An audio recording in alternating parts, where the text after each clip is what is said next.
एक समय शहर से कुछ ही दूरी पर एक मंदिर का निर्माण किया जा रहा था।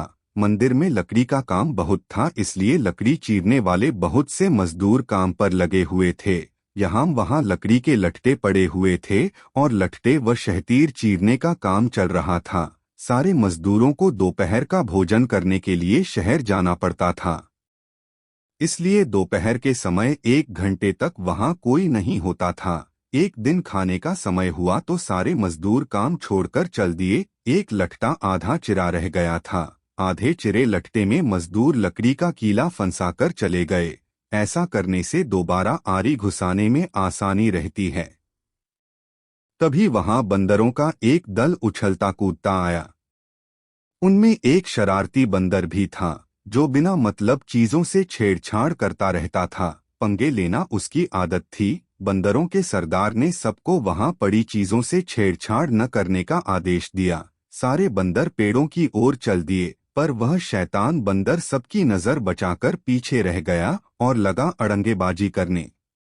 उसकी नजर अधचिरे लट्टे पर पड़ी। बस वह उसी पर पिल पड़ा और बीच में अड़ाए गए कीले को देखने लगा। फिर उसने पास पड़ी आरी को देखा, उसे उठाकर लकड़ी पर रगड़ने लगा। उससे किर्रर किर्रर की आवाज निकलने लगी तो उसने गुस्से से आरी पटक दी। उन बंदरों की भाषा में किर्रर किर्रर का अर्थ निखट्टू था।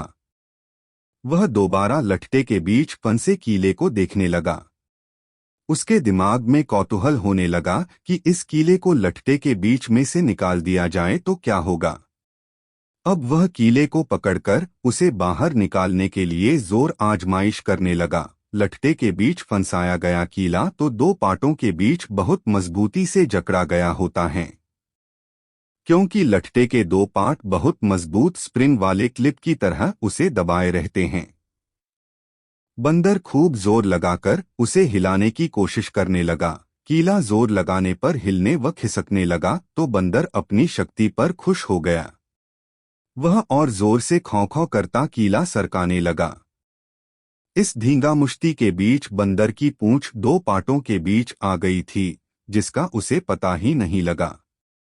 उसने उत्साहित होकर एक जोरदार झटका मारा और जैसे ही कीला बाहर खींचा, लट्टे के दो चिरे भाग फटाक से क्लिप की तरह जुड़ गए और बीच में फंस गई बंदर की पूंछ। बंदर चिल्ला उठा। तभी मजदूर वहां लौटे। उन्हें देखते ही बंदर ने भागने के लिए जोर लगाया तो उसकी पूंछ टूट गई। वह चीखता हुआ टूटी पूंछ लेकर भागा। कहानी सुनाकर महेश बोला, इसीलिए कहता हूं कि जिस काम से कोई अर्थ न सिद्ध होता हो उसे नहीं करना चाहिए।